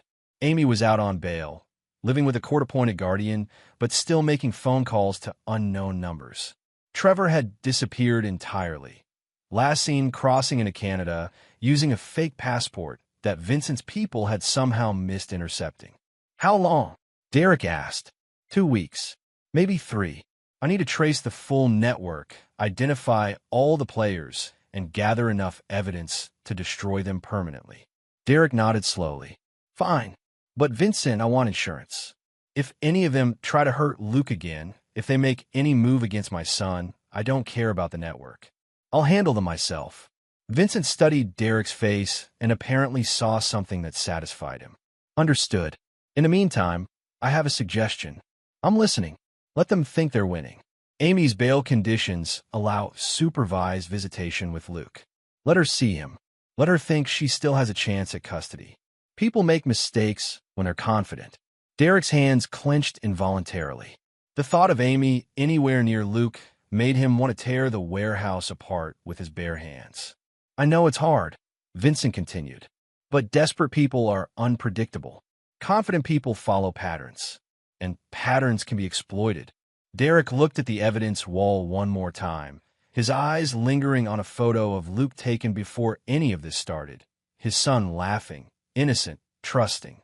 That boy was gone forever, replaced by a child who flinched when adults spoke in loud voices and asked if his daddy was really going to hurt mommy. Set it up, Derek said finally. But Vincent, while they're following their patterns, I want you to arrange a few surprises for our friends. Nothing illegal, nothing traceable, but I want them to understand that their actions have consequences. What kind of surprises? Derek's smile was the kind that had made grown men step aside on construction sites. The kind that remind people why they should be very, very careful about the foundations they choose to build their lives on. Chapter 7, Demolition Day. The message came on a Tuesday morning while Derek was having breakfast with Luke. His son was slowly returning to normal, eating better, sleeping through the night, asking questions about school and friends instead of wondering if his memories were real. The text was from Vincent. The house of cards is ready to fall. Are you? Derek had been ready for 2 weeks. The first surprise had been Trevor's attempt to return to the United States. He'd made it as far as the customs checkpoint in Buffalo before being arrested on federal charges of identity theft and fraud. The fake passport Vincent's people had overlooked turned out to be part of an FBI sting operation targeting document forgers. Trevor was now facing 5 to 10 years in federal prison. The second surprise had been Highland Development Group's sudden financial crisis. It seemed that several of their major land acquisitions had been made with loans secured by properties that didn't actually belong to Highland. Robert and Linda Hartwell were scrambling to explain to federal investigators how their company had borrowed $1.3 million against land they didn't own. Derek suspected Vincent's creative accounting, but he didn't ask for details. The third surprise had been Amy's discovery that her new identity documents, the ones she'd planned to use when fleeing the country with Luke, had been flagged by Homeland Security as forgeries. Her court-appointed guardian had dutifully reported Amy's possession of illegal documents, resulting in additional federal charges and the revocation of her bail. Amy was now sitting in county lockup, finally understanding that her carefully planned escape routes had become dead ends. But today's message from Vincent meant the real demolition was about to begin. Derek dropped Luke off at school personally, hugging his son just a little longer than usual. "I love you, buddy. Never forget that, okay?" Luke looked up with those serious gray eyes that reminded Derek so much of his own reflection. "I love you too, Dad. Are you going to be okay? You look worried." Derek knelt down to Luke's level. "I'm not worried anymore, son. I'm just making sure some bad people can't hurt anyone else." An hour later, Derek sat in the federal courthouse listening to Assistant District Attorney Rachel Morrison outline the case against what she called the most sophisticated family court fraud network ever uncovered in this district. The investigation that Vincent had initiated had metastasized into a federal task force involving the FBI, IRS, and multiple state agencies. Dr. Margaret Ashford's therapeutic practice had been revealed as the centerpiece of a conspiracy that had destroyed dozens of families over the past decade. The scheme was elegant in its cruelty. Identify wealthy fathers in stable marriages, insert operatives to seduce or blackmail the wives, manufacture evidence of abuse using drugs, and coach children, then profit from the resulting custody battles and asset seizures. The network included judges, police officers, child welfare workers, therapists, and lawyers, all working together to systematically destroy innocent men while enriching themselves. Derek watched from the gallery as Amy was led into the courtroom in shackles. She looked smaller somehow, diminished by the orange jumpsuit and the weight of federal charges. When she caught sight of Derek, her expression shifted from despair to defiance to something that might have been regret. Derek felt nothing. "Mr. Derek Sullivan, you may approach for your victim impact statement," the judge announced. Derek stood and walked to the podium, acutely aware that this moment would determine how the rest of Amy's life unfolded. The federal prosecutor had explained that Derek's statement could influence Amy's sentence, anywhere from 10 years to life, depending on the court's assessment of the damage done. Derek looked out at the packed courtroom. Media, federal agents, other victims, and their families. Vincent sat in the back row, his expression unreadable. Marcus Reed sat with the other attorneys, nodding encouragingly. "Your Honor," Derek began, his voice carrying the quiet authority that had closed million-dollar deals. "My name is Derek Sullivan. I am a construction contractor, a business owner, and the father of a 6-year-old boy who was systematically poisoned and psychologically tortured by the woman I thought was his mother." Amy's shoulders shook, but Derek continued without looking at her. "For 8 years, I believed I was building a life with someone who loved me. Instead, I was funding a criminal enterprise designed to destroy everything I had worked for. My son was drugged. My business was infiltrated. My reputation was targeted for demolition by people who viewed my family as nothing more than a source of profit." Derek paused, letting the weight of those words settle over the courtroom. "But, Your Honor, I'm not here to ask for mercy. I'm not here to plead for justice. I'm here to make a promise." The courtroom went completely silent. "The network that targeted my family has been dismantled. The people who hurt my son are facing the consequences of their choices. And my son is safe, healthy, and learning to trust again. That's all the justice I need." Derek finally looked directly at Amy, who was staring at him with something approaching hope. "Amy," Derek said quietly, "I hope you use whatever time the court give you to think about the kind of person you chose to become. I hope you find a way to live with what you did to Luke. And I hope you understand that while I don't hate you anymore, I will never, ever forgive you." Derek turned back to the judge. "Your Honor, I leave Amy's sentence to the court's wisdom. I have more important things to focus on than revenge. I have a son to raise." As Derek walked back to his seat, he could hear Amy sobbing behind him. He didn't turn around. Chapter 8. Aftershocks. 6 months after Amy's sentencing, 25 years to life for her role in the conspiracy, Derek stood in the kitchen of his new house, watching Luke help his grandmother Sarah make pancakes. Derek's mother had moved in 3 months ago, ostensibly to help with Luke's care, but really because Derek had finally admitted he needed help processing everything that had happened. The new house was smaller than the one Derek had built for Amy, but it felt more like home. Luke had chosen his own room colors, helped Derek build a tree house that actually got finished, and slowly began acting like a normal 6-year-old again. The therapy had helped. Dr. Jennifer Walsh, a child psychologist with an impeccable reputation and no connection to Dr. Ashford's network, had worked with Luke to separate the manufactured memories from reality. The process had been painful for both father and son, but Luke was healing. Derek's phone rang. Vincent Torres, as usual. "Derek, there's something you need to know. Trevor's been found dead in his cell." Derek felt a momentary chill. Suicide, that's the official story. But Trevor had been talking to federal investigators about the network's international connections. He was scheduled to testify next week about operations in Canada and Mexico. Derek understood the implication. Trevor's death wasn't self-inflicted. It was a message from whatever remained of the network. A reminder that some organizations had resources beyond federal prosecution. "Do I need to be worried?" Derek asked. "Not immediately. But Derek, you should know that your actions have made you something of a legend in certain circles. You took down a network that law enforcement had been trying to crack for years. That kind of reputation brings attention, both good and bad." Derek looked through the kitchen window at Luke, who was covered in flour and laughing at something his grandmother had said. "What kind of attention?" "The good kind. Several federal agencies want to consult with you about other networks. Your methods for uncovering the financial connections were impressive. The FBI thinks you have a future in forensic investigation if you're interested." Derek almost smiled. "And the bad kind? Other networks know what you're capable of. They know you're thorough, relentless, and that you have resources. Some of them might see you as a threat to their operations." Derek had expected this conversation eventually. When you tear down something as sophisticated as Dr. Ashford's network, you inevitably discover that it wasn't operating in isolation.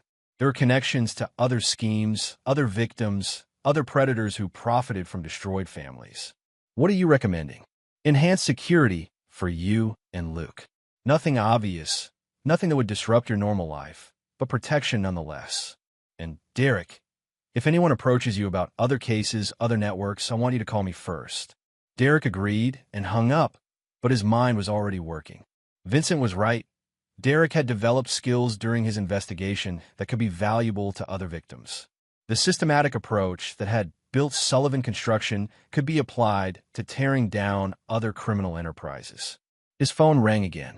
This time it was Marcus Reed. "Derek, I just got off the phone with the FBI.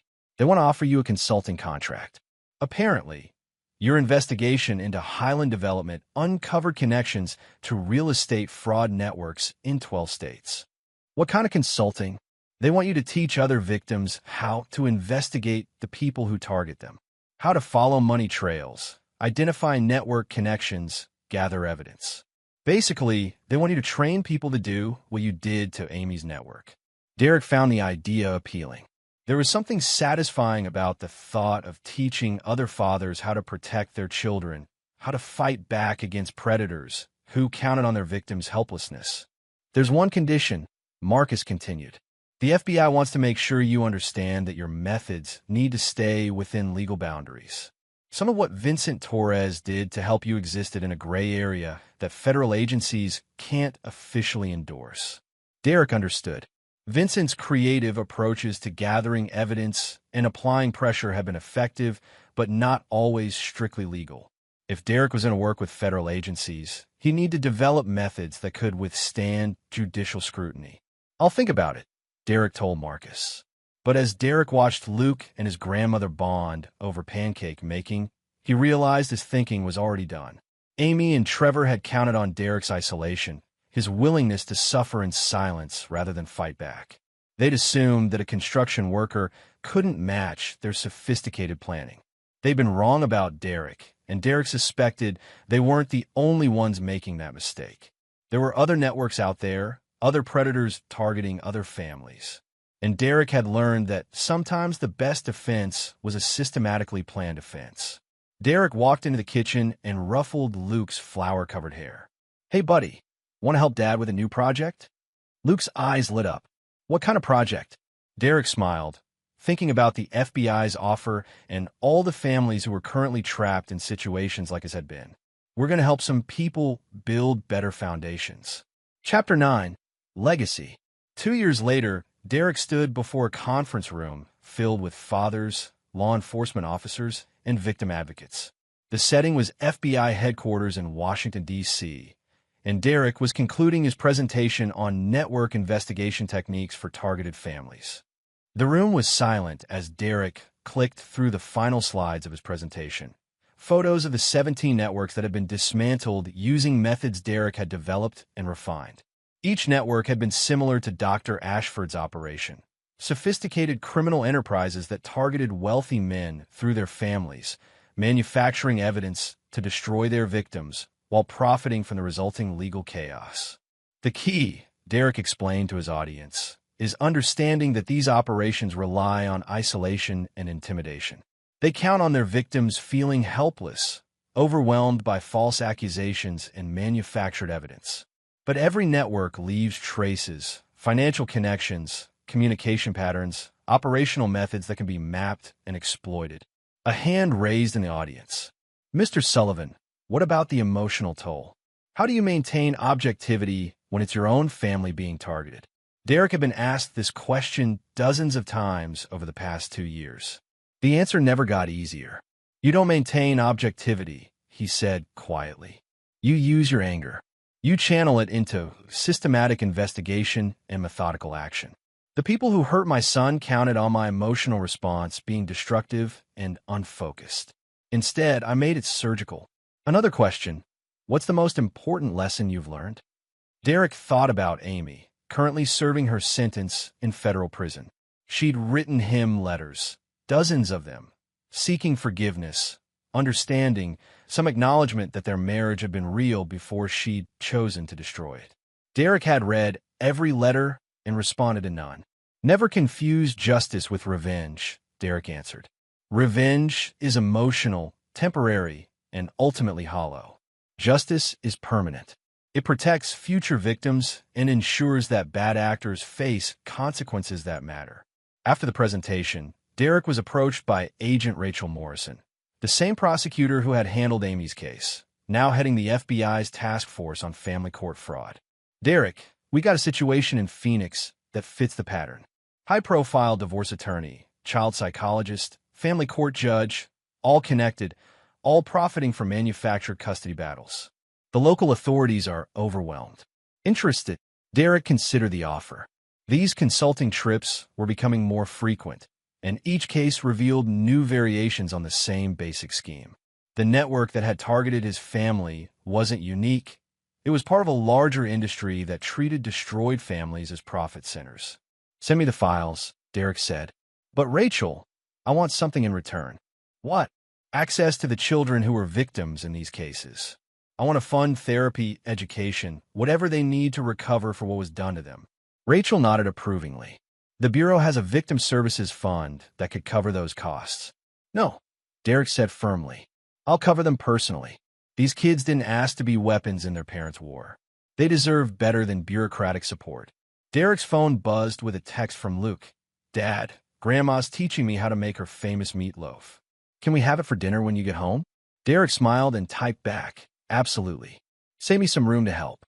Luke was 8 now, thriving in school, and showing no lasting effect from the trauma he'd endured. His memories of the drugged interrogations had faded, replaced by new experiences of trust, safety, and unconditional love. Luke knew his mother was in prison, knew she'd made terrible choices, but Derek had worked carefully to ensure that Luke understood Amy's actions weren't a reflection of his worth or Derek's love. As Derek walked through the airport heading home, he reflected on how much his life had changed. Sullivan Construction was more successful than ever, but Derek's passion now lay in dismantling the networks that preyed on families like his had been. He'd built a new kind of reputation, not just as a successful businessman, but as someone who could help victims fight back against sophisticated predators. The work was satisfying in ways that constructing buildings had never been. Every network he helped dismantle meant dozens of children who wouldn't be drugged and coached to lie about their fathers. Every corrupt official exposed meant countless families who wouldn't have their lives destroyed by manufactured evidence. Derek had learned something important about himself during his investigation of Amy's betrayal. He wasn't just good at building things. He was exceptional at taking apart complex systems and understanding how they worked. That skill, combined with the resources his business success had provided, made him uniquely qualified to fight predators who counted on their victims' helplessness. His phone rang as he boarded his flight home. Vincent Torres, as always. Derek, I've got something interesting. Remember Dr. Margaret Ashford's network had international connections? What did you find? Our friends in Phoenix aren't just running a local operation. They're part of something bigger, a franchise system that's operating in 37 states and 4 countries. Someone's been selling the blueprint for destroying families, complete with training materials and operational support. Derek settled into his seat as the plane prepared for takeoff. Send me everything you have. Derek, this is bigger than anything we've tackled before. We're talking about an organization that's destroyed thousands of families over the past decade. The resources they have, the connections they've built, taking them on would be dangerous. Derek finished. That's one word for it. Derek looked out the airplane window at the lights of D.C. fading below. Somewhere down, there were fathers who didn't know they were being targeted, children who were about to be turned into weapons against their own parents, families that were about to be destroyed for profit. 2 years ago, Derek would have focused on his own survival, protecting Luke and rebuilding their life together. But 2 years ago, Derek hadn't understood how many other families were facing the same systematic destruction that his had endured. Vincent, Derek said quietly, do you remember what I told you about foundations? That they're meant to last forever. That's right. And Vincent, I think it's time we build a foundation that these networks can't tear down. Something permanent. What did you have in mind? Derek smiled as the plane climbed